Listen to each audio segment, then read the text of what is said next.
everybody, and welcome to the Death of Death podcast.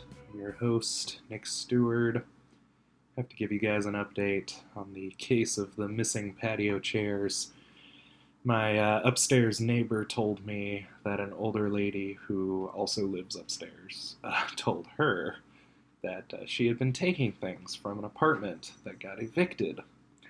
Well, our apartment is right next to the one that got evicted, so she kind of figured that a mistake had been made. I quickly did the math on that as well. We did not get evicted, obviously. We're the best tenants you could ever ask for. So I went to the lady and asked her about it, and she flat out denied it. Can you believe that? So I left politely and was just thinking to myself, like, what the heck am I going to do? Like, I didn't anticipate her just denying it. There's no way either of us can prove that we own those chairs because they were a wedding gift to us, and she just stole them. So, the police probably can't do anything, and I'm just sitting there in disbelief. And then there was a knock at the door, and it was the lady from upstairs, and she admitted what happened, and she gave the stuff back, and she cried, so on and so forth. She's still as crazy as a sack of squirrels, but at least she did the right thing. She gave us our stuff back. So that solves the case of the missing patio chairs, and I'm available for cases if you need any solved. Monocle not provided. So today, kind of a quick episode, not a deep theological episode, although, we will talk a little bit about Bible study. I just wanted to talk about journaling, So get out your pen with the flower on the top and your little pink notebook with the name of the boy you like written all over it, and let's get into this.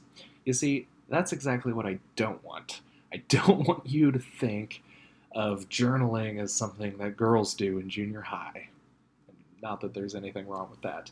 I want you to think of journaling as something that everyone should do, and most importantly, to do it in their own way, A lot of people think journaling, and they think it's like, Dear Diary, today my socks didn't match my skirt, and, so whatever. Am I passing?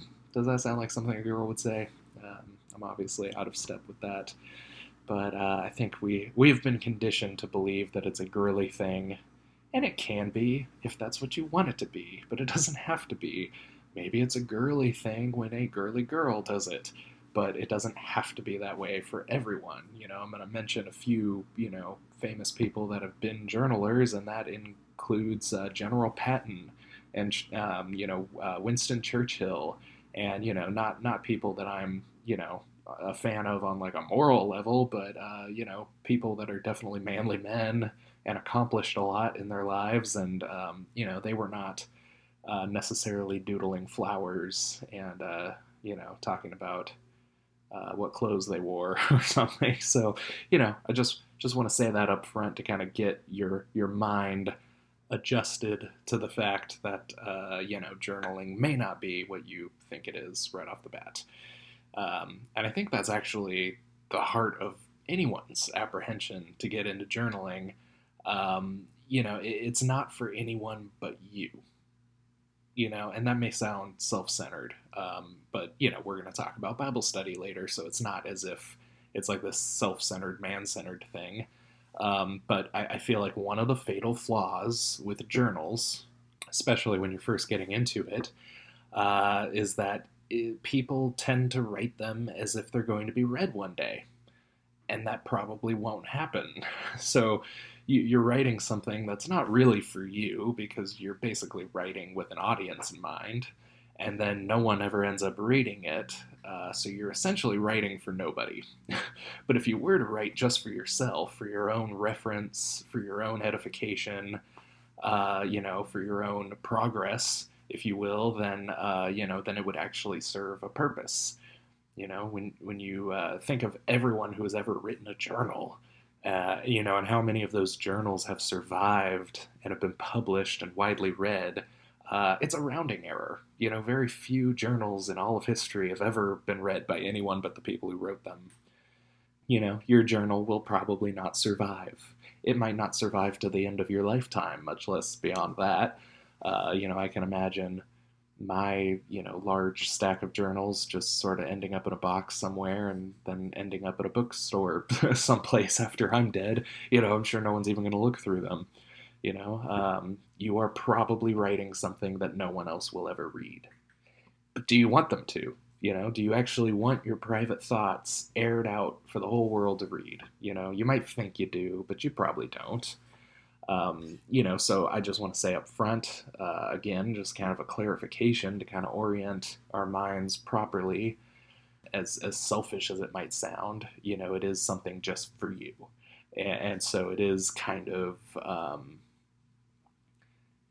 hard to get people into it for that reason, because it doesn't feel like you're accomplishing a lot when you're just writing something down for yourself, but it does really. Journaling about stuff does change you in a way. It might not be super obvious. It might not be, life altering, but it is a general fact that if you journal about the stuff you want to do, you're a lot more likely to end up doing those things, because you're just thinking about them. I'll probably come back around to this point later, but if you think about how you don't want to be around negative people, or you write in your journal about how you don't want to be around negative people, you're probably a lot less likely to make decisions that lead to you hanging around negative people. You know, one of my main points here might sound desperate, but I don't mean it to be. I just want to prove to you that journals aren't lame. But it's not for my sake that you believe that. It's for yours. It's for your sake. As long as you think it's lame, you're not going to do it. And I believe that would be an impoverishment to you. So, to try to avoid any of your preconceptions of what it is, we'll get into a little bit of history. We'll talk about some famous journals and some people who have done it. The oldest journal we have a record of is known as the Diary of Murrer. There's no chance I'm pronouncing that correctly, but it was written about 4,500 years ago, and it details the transportation of limestone from Tura to Giza. So you don't have to be some army general or a president or a deep philosophical thinker to write a journal. This guy was probably just a servant who was just keeping track of inventory. And that might not even sound like a big deal despite the fact that it survived all of this history. But historians believe that this limestone was being used to build the Great Pyramids. So that's an interesting and noteworthy thing at the very least. And even if no one had ended up reading it, this guy was still making a record of a huge historical moment. And one of the more notable journals of ancient history is the Journal of Marcus Aurelius, originally titled To Myself, but it's now published and known as Meditations. Here's what he said about his journaling habit, and this is going to be like more what we're probably going to be talking about today, like how we might use this as Christians, and he was not a Christian, but this, I think, is a good practice, and might break us out of kind of like the mindless, like perfunctory kind of diary keeping, where we just sort of talk about what happened to us over the course of the day and just sort of list things that happened, without any deep thought behind it. Here's what Marcus Aurelius said. When the light has been removed and my wife has fallen silent, aware of this habit that's now mine, I examine my entire day and go back over what I've done and said, hiding nothing from myself, passing nothing by. And he did that in his journal. And honestly, it might already have you thinking of this, but when I heard that, I thought of Jonathan Edwards' 41st resolution, which says to ask myself at the end of every day, week, month, and year where I could have possibly done better in any respect. A journal, doesn't have to be the mere details of what happened to you that day. It can be an opportunity to reflect on where you may have failed and how you can do better later.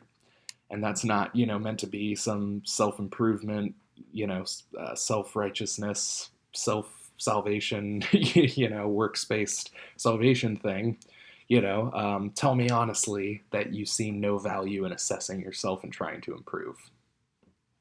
You know, history just wouldn't be what it is without journals. I know I said earlier that your journal will probably never be read, but maybe it will be. You know, I don't know. Maybe your journal will be the only one that survives the end of the world next year. Uh, but I recently read a book about the Revolutionary War, and I was amazed at how so much of it was just stitched together by journal entries. And other things. I mean, there's other surviving documents that weren't journals, but we have the journals of congressmen and various soldiers from battle, and even some of the redcoats. I was surprised that the redcoats were literate enough to even write, but they did all right.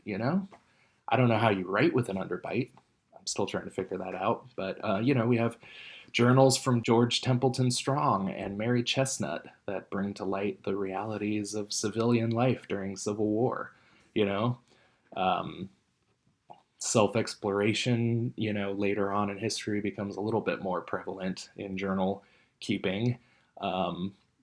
Great people, and again, I don't mean great in a moral sense, I just mean great in the sense of the stature of who they are.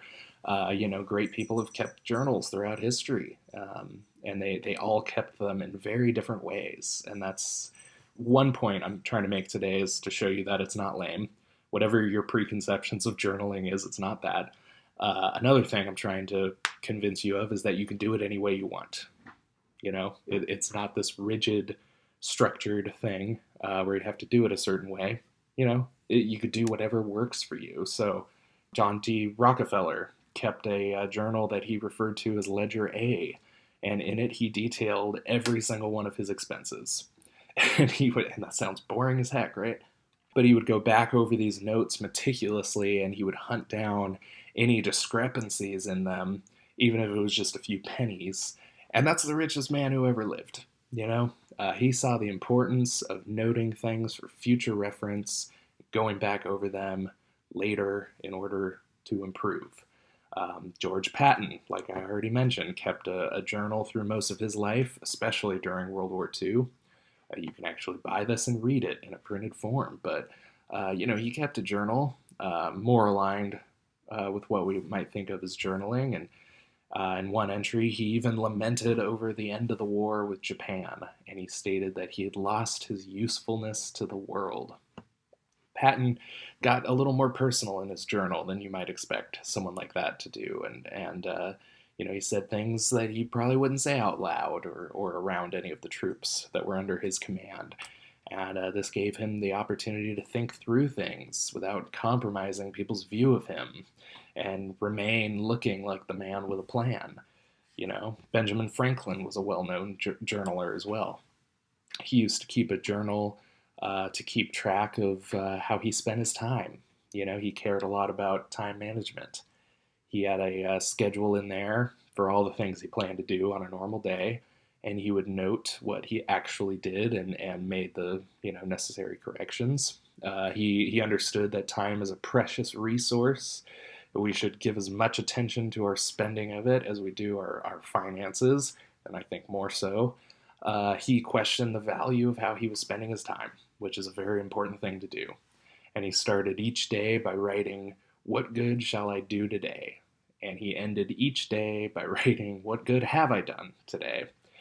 So he liked to think about what he wanted to do, and he liked to think about what he actually did, see what corrections he could make. He didn't journal the way a lot of people do today, where they just kind of give endless positive affirmations to themselves. He actually kept an account of his moral failings. He did this in order to assess his failures and learn from them so that he could avoid them in the future. Now, we all know Franklin wasn't a Christian man, but I can't see the downside of a Christian assessing their sins in order to, try to avoid them in the future. I would only add that a lot of prayer should be added to that, asking God for the grace to do it. Thomas Edison kept over 3,000 journals in his lifetime, and he was a very productive man. But his journals weren't just about work. He thought through things. And I believe many of the famous quotes attributed to him actually come from his journals, like the one about the 10,000 ways not to invent a light bulb.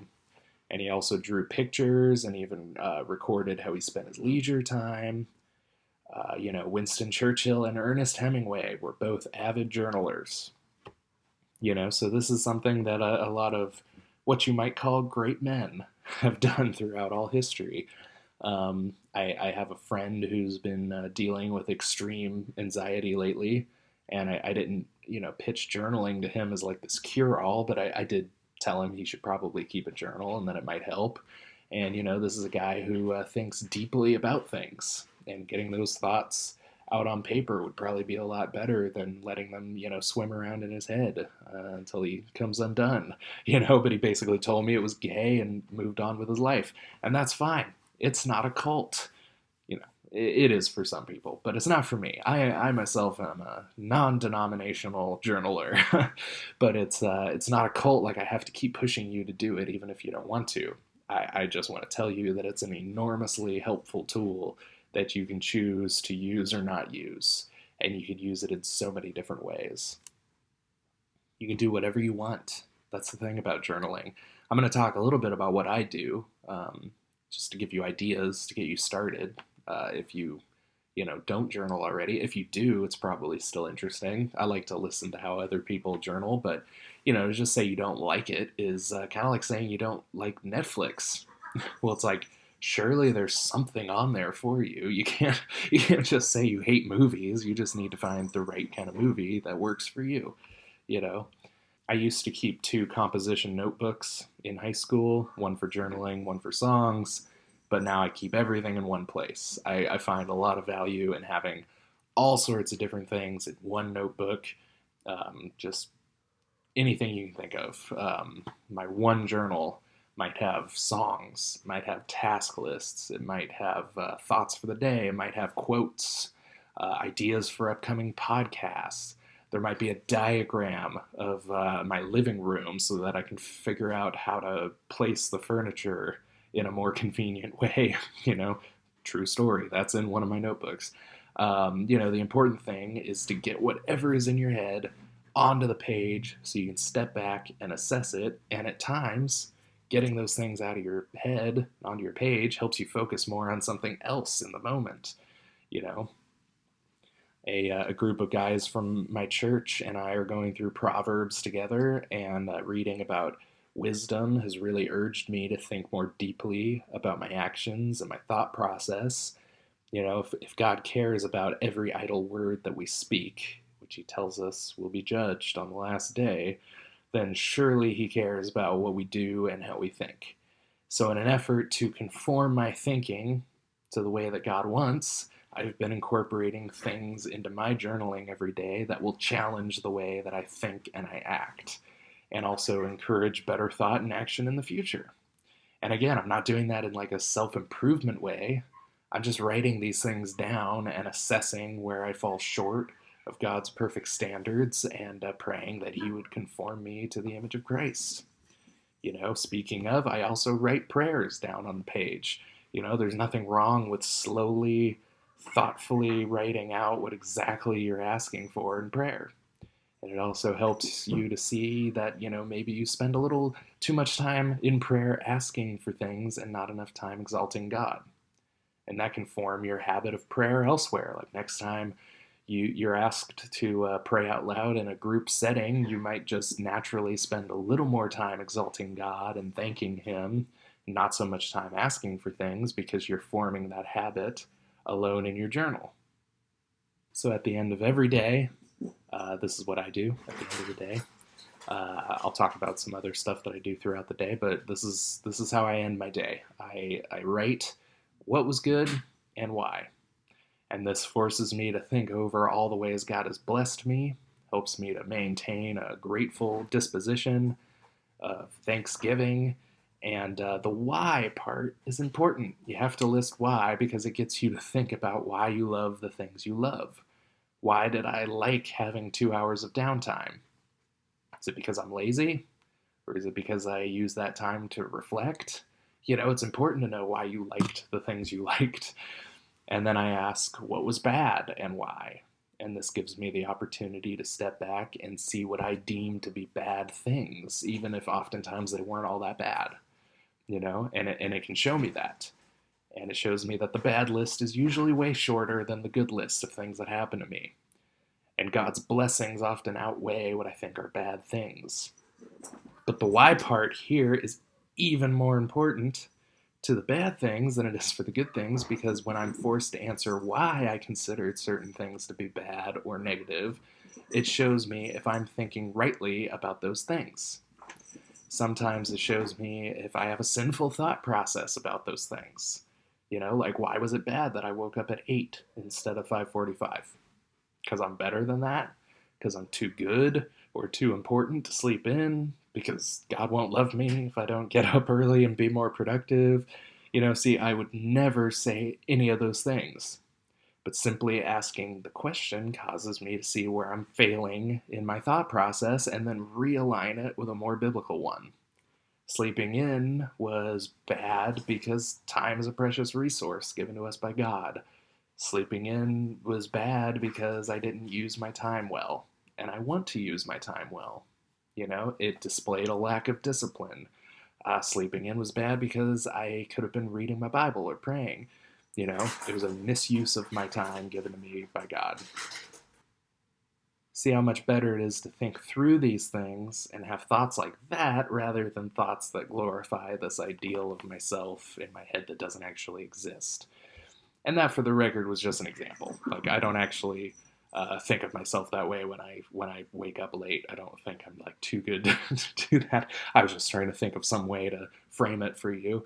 But I also recognize that God sometimes in his providence gives you rest. I was sick over the weekend and I slept in every day. God knew that I needed rest, that I'd been, sleeping for 4 hours a night and working, and trying to get a bunch of things done. And he knew I needed the rest and he made me take it, And that's another thing you could talk about in that reflection time is like, well, I kind of thought it was a bad thing that I slept in, but God kind of forced me to do that. So here's how I'll think through that,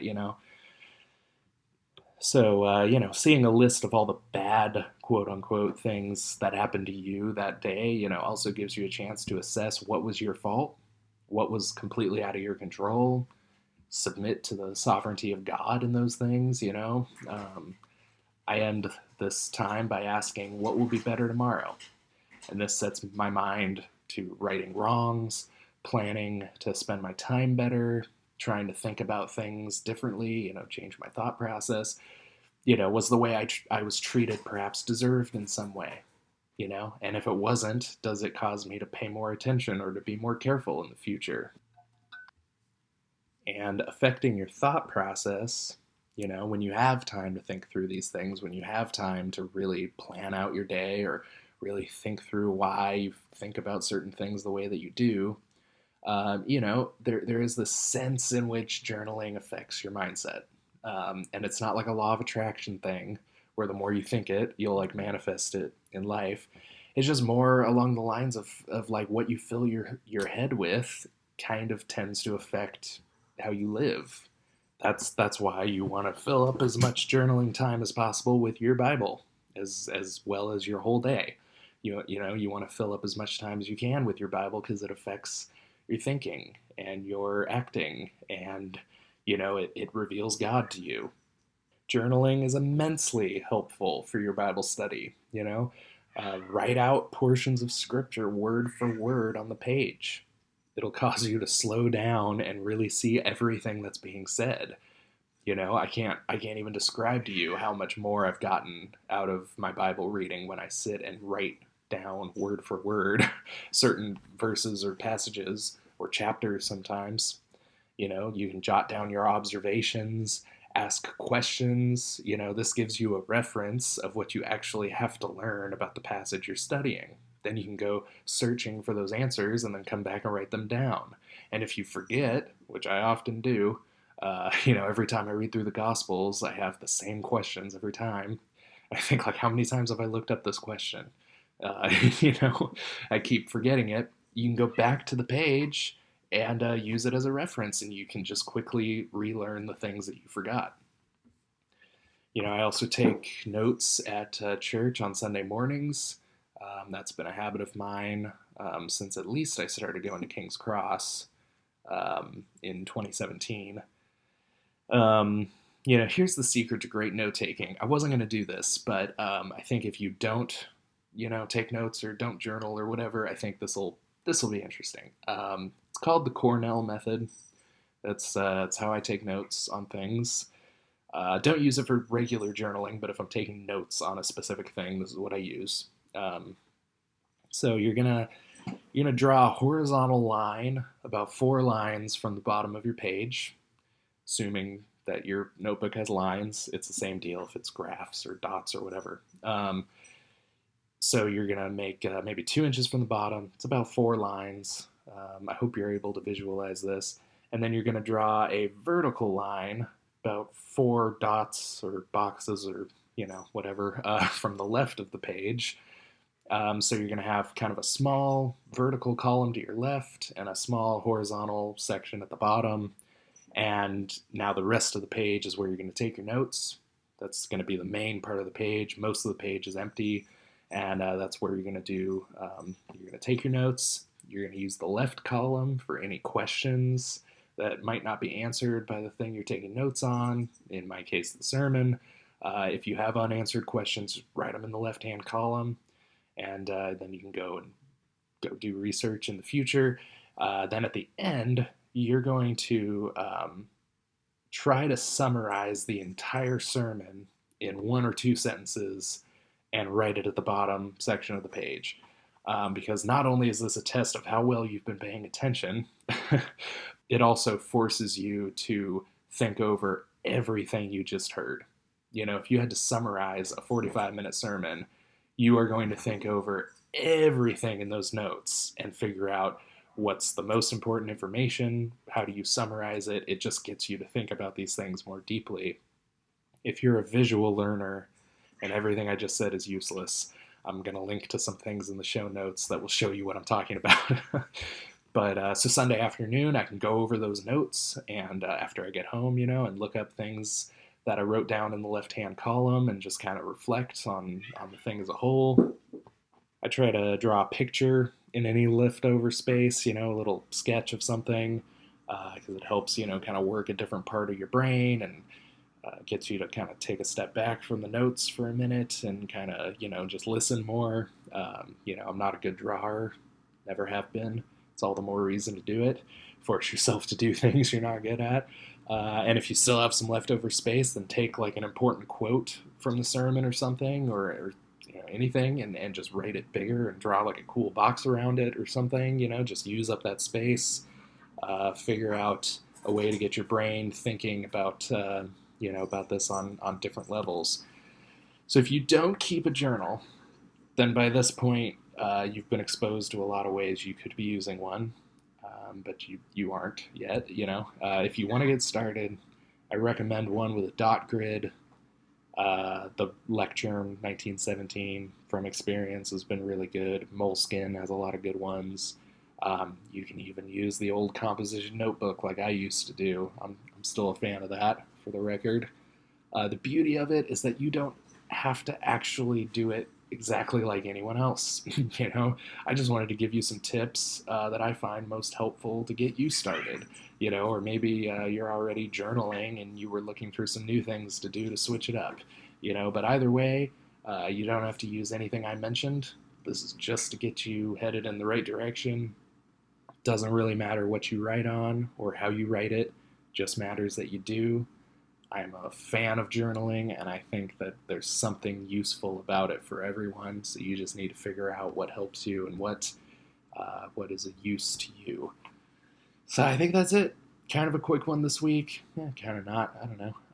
Thought it was going to be quick. I guess I had more to say than I thought.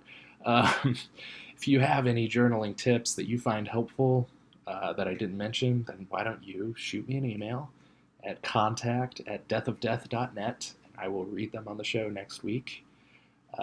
Shared a few of my, favorite ways of journaling, note-taking and daily reflection and all that stuff, Bible study tips. If you've got something to add to that, I sure want to help people out. It might be a help to me, but then I'd also like to share it on the show and get more people thinking about it. So I think I'm also going to link to a few episodes of Doctrine and Devotion, because I know those guys, Jimmy Fowler and Joe Thorne, have talked about journaling on at least 3 or 4 different episodes of their podcast, and they always have cool things to say. So I'm going to link to them, along with some other things that'll help you along with what I talked about today. And that's it, guys. I just hope you got something out of this. So that's it. Go buy some merch. Send me an email. I'm in love with you. I'm in love with you. All right. Take it easy, guys. I'll talk to you next week.